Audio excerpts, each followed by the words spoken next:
Welcome to Kiss the Reviews. I'm Armando. That's Corey. And today we are doing 1997's Murder at 1600. This movie was requested on Patreon by Damien. Damien, you are 2 for 2. Well, Just technically, you're like 2 for 7,000, but here recently, you're 2 for 2. Dig the request. Spoiler alert, this was one of my favorite movies in the 90s. Is it possible this story is true? Yes, it is. If you want to, I'll just do a quick Patreon plug here. If you want to follow us and subscribe on Patreon, you just go to patreon.com, download the Patreon app. We have free and paid subscriptions, but you're welcome to join us for some additional content outside of just the YouTube scope. So yeah, if I could piggyback on that real quick, which I don't like to do, but I'm gonna. Last week for our tier 2 and tier 3 people, or last month, we gave away 2 gaming systems during our monthly movie watch. So yeah, Patreon may cost a couple bucks a month, but also we're giving it literally all back to you guys through games, through shows, through live watch parties, through merchandise. So sign up. It's so much better. And like Armando said, you get the movie clips that YouTube will no longer let us show you. Yep, exactly. So join us there, and let's get into the cast of Murder at 1600. This film stars Wesley Snipes as Detective Regis, Diane Lane as Nina Chance, Daniel Benzali as Spikings, Dennis Miller, Choochie Chachi, as Detective Stengel, and Alan Alda as Jordan. I'll say this. The cast was great in this. All the acting was good. We'll obviously get into making fun of a lot of what's going on, even though this is a fantastic movie. There's a lot of hijinks going on in this thing. Mm-hmm. So let's get into the movie. So the hijinks start immediately because it opens with Regis doing some cowboy cop shit, disarming this dude in the street who's threatening to like kill himself because he got let go from the fucking Interstate Commerce Commission. We all know that this is a big thing in these movies. You have to establish your wild guy cop, like Mel Gibson right at the Christmas tree place, snorting a line and underneath a weapon. Like he's crazy, but he's wild and he's accurate with his gun and blah blah blah. This has to be the weakest one ever. You beat up a fucking dude on Ways and Means who wanted to kill only himself. I got 2 questions. There's a few questions about this. You have one. You have the sniper. This is out in the middle of broad daylight DC traffic. Yep. And you got a sniper like, I could take him out right now. Do you know how bullets work, guy? You got a crowd of people standing behind this guy. And you're like, I'm going to put 2 right. I'm just going to dot him right between the eyes. That's 1. 2, you got Wesley Snipes, who apparently walks around with the little Interstate Commerce Commission like eviction notice in his pocket all day, every day, because he's in DC and he might run into somebody who could be like, hey, why am I getting evicted? Who can I talk to about this? Well, okay, Mr. Pay Your Bills. Clearly you've never been served an eviction notice, but yes, you carry it around all day, every day. And then you have Dennis Miller, because obviously Dennis Miller's in this for comedic purposes. And, you have Wesley Snipes is like, I'm going to take care of this. And he gets up and walks away. And you got Dennis Miller like, who's got their popcorn, Chachi? Ready for the show? Get back here. Just hang on a second. Strap in. This is going to get weird. Like, Dennis Miller's character in this movie goes home and masturbates to Wesley Snipes' character in this movie. It is literally his hero, and in a baby reindeer kind of way. Like he's super into it. And then we discussed this on the Patreon portion of this show, but it cuts straight from this to someone banging Carla Town in the Oval Office, and They're then going to town. and then you have Carla Town getting murdered. You have the chick mopping the bathroom, finding her, losing her shit, and there is a messy murder. Really messy for quote unquote professionals doing this. It's really messy. Yeah, like, and you're not trying to send a message. Yeah, no, you're just trying to frame somebody. It's cut and dry. That's it. And like, oh, they stabbed her 8 times.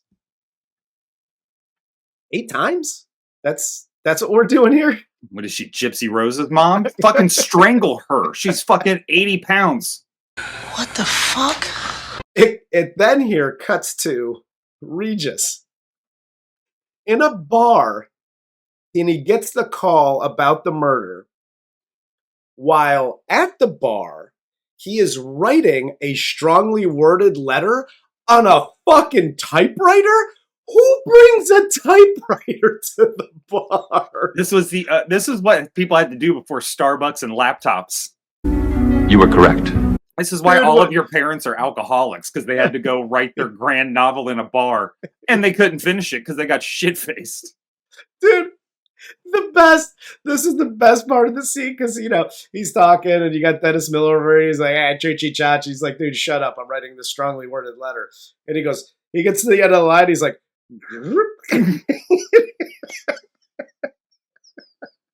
it's so bad.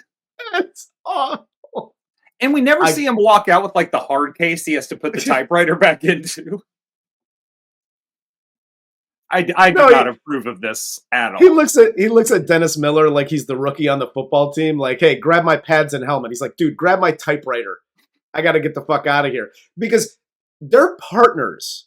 Mm-hmm. Dennis Miller, after this scene, disappears for like 3/4 of the movie. Yeah, it's really weird. They call in... He's not invited to the White House. It's just Regis. He's like, Regis is like, go be my office bitch, okay? Go chase down this lead. It's really weird. Yes. And I really expected the entire time for Dennis Miller to turn on him. Yeah. Like, it's about the money, baby. I can't do a Dennis Miller impression. Dennis Miller is now like a 20s gangster. Yeah, see, I want the money. Yeah, see? I got the money and political power now. You were right. My favorite part is they whoever calls, somebody calls, like the cops, the DC cops. Regis shows up in the bathroom, sees the whole scene, and there is immediate static between Regis and Dollar Store Telly Savalas, who assigns Nina Chance, Agent Chance, to Regis to be like the White House liaison to Regis for about 4 seconds. Like, it's literally like 4 scenes later, and he's like, you're not to talk to him. You literally just assigned me to him as like the White House liaison, and then 2 scenes later, you're like, what'd I tell you? Don't talk to him. Yeah, I wish they had covered up the JFK assassination as shittily as they're doing this. Yeah. Because clearly, like, I walk in and the guy's like, I'm in charge of White House security. Fuck you, buddy. I'd be like, you're clearly the bad guy. You're bald, overweight, and you have a sinister tone to your voice. And you keep saying, who loves you, baby? I don't know about, like, what's going on? And you're sucking on lollipops nonstop. Don't you ever forget that. He's clearly the bad guy. And this whole setup is just like, okay, we think it might be this guy. He went and approached her and she said, no way, on the camera. And then, like, we found a button that nobody else found. And Diane Lane's like, that seems weird. And they're like, no, it's not. And she's like, you're right. Like, this whole thing is just really poorly done. Yeah, you're executing it at a terrible level for who you are. Like, okay, and of course, he's the guy that they try to frame this whole thing on is like, okay, his name is Alan Lucchese, okay? I don't know if he's Hispanic or Italian, but they were just like, he's not a white. So we're totally going to just pin it on this guy. Because we have one video of him like, hey, would you like to go out on a Friday? And she's like, no. And he's, See, there's fucking motive. He's a brown janitor with a goatee. Clearly, he is committing crimes. That's why I shaved my goatee. I don't want to get framed. Smart. There's activism, and then there's just being smart. Hey, you got to do what you got to do. Yeah, like I'm going to stand up, but also I can only do that in this country. You're going to deport me to some place I'm not from. Another great scene here is Regis taking Agent Chance back to his place because he's got to get changed and shower or whatever the hell. And he shows her how much of a nerd he is because he has little like World War II figurines and this is the Battle of the Bulge and another staple of these top mystery movie is here is my tough guy wild side, and here's the intelligent side that shows I'm thoughtful and I think and I can actually commit to something. Like designing the Battle of Bull Run or whatever the fuck he's doing. Dude, calm down. Corey's life lessons. Hi, everybody that builds things. Not everybody's interested. You could say like, oh yeah, that's my thing, I build models. And let them ask questions. If they're interested. Describing how Stonewall Jackson got his name? First off, fuckwad, I was in 6th grade, so I already know that story. Second, not everybody's interested. Half the people don't give a fuck. Yes. Most of the people in this world, their interest is like, oh, that's neat, and they move on. Yep. They don't need the history of the fucking Civil War as taught by Detective Regis. Yes. With his models. Eat a dick. This goes for trained people. This goes for model car builders. This goes for people that build real cars. Nobody fucking cares. They do find out here from the coroner that whoever had sex with Carla Town on the night of the murder used a condom, left no DNA. And this is where Regis is told that the janitor, Alan Lucchese, was unaccounted for that night. They found his button, yada, yada, yada. So Regis then has to question Lucchese. And then this is where Regis suspects that the Secret Service may be involved in a cover-up. Oh, you no. think? You think? If you're such a history buff, that would be your very first. I deduce that the Secret Service is trying to cover some shit up. Are they a government agency that has the power of life and death? They're covering it up. Is it possible this story is true? Yes, it is. I would have loved it if they were like, there was no semen, somebody wore a condom, da-da-da-da-da. And Lucchese's like, bro, I don't fucking wear a condom. And then like Antonio Cromartie, like 18 kids just fill the fucking interrogation room. Hell yes. But then we get the scene here that night of some dude breaking into Regis's apartment and Regis noticed some things are amiss. They get into like this struggle and he loses them in the chase into like the rainy night. And the next day he finds that the Secret Service planted a bug in his house. The bug is this big.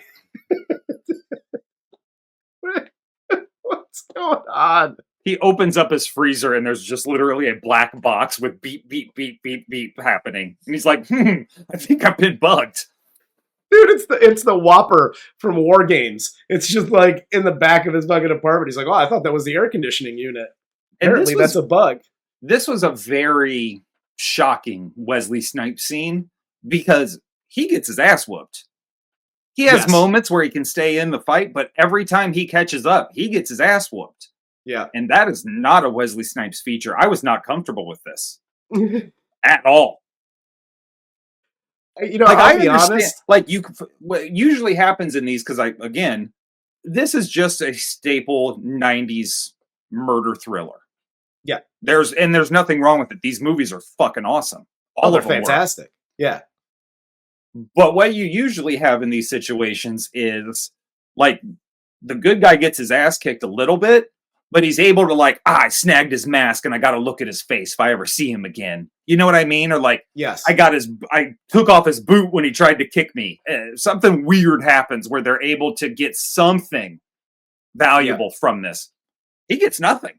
No, he gets his ass kicked and dude gets away. And by the way, it's not like, okay, cut back to the beginning of this movie where you got the sniper like, I'll take a shot at him right now. Yeah. Even though there's a crowd of people around. He's literally chasing this dude and he's got line of sight on him. Mm-hmm. And he's got his gun. Mm-hmm. He's got his sidearm with him. He's pumping 3 into that dude's back. I don't give a shit. A bullet's faster than I can run. Okay. Well, if he was a white cop, he totally would have shot him in the back. Okay. All I'm saying is that you have your pistol with you. Just real quick. But I think this lends into why we like this so much more, because it's not throwing this wild scene out like in The Fugitive, where Tommy Lee Jones is just popping caps in a public area. Whether or not you see anybody is irrelevant. Like, you got to know when you're taking a shot. Yeah.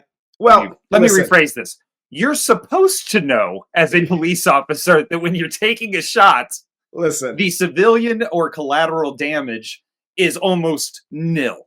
Like, it is a very smart shot. Not like the fucking sniper up in the window. Like, I think my 50 cal round can take out like 6 of these bitches. Well, that's fine, and that's all well and good. But you can't have him be smart and thinking about that here, and then just breaking the law through the rest of this movie. Well, he's out of options, man. He's out of...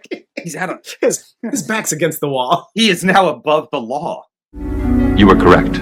Regis here goes down like this rabbit hole of, he's staring at the picture of Carla. He notices a Secret Service dude, Agent Burton Cash, who apparently was in charge of Kyle Neal, who's the president's son. Mm-hmm. So Regis follows Kyle to a dance club where he talks to a woman who says, Kyle was bragging about how he shared a mistress with his dad, the president. And he also finds out that Chance used to be the agent assigned to Kyle's detail. Mm-hmm.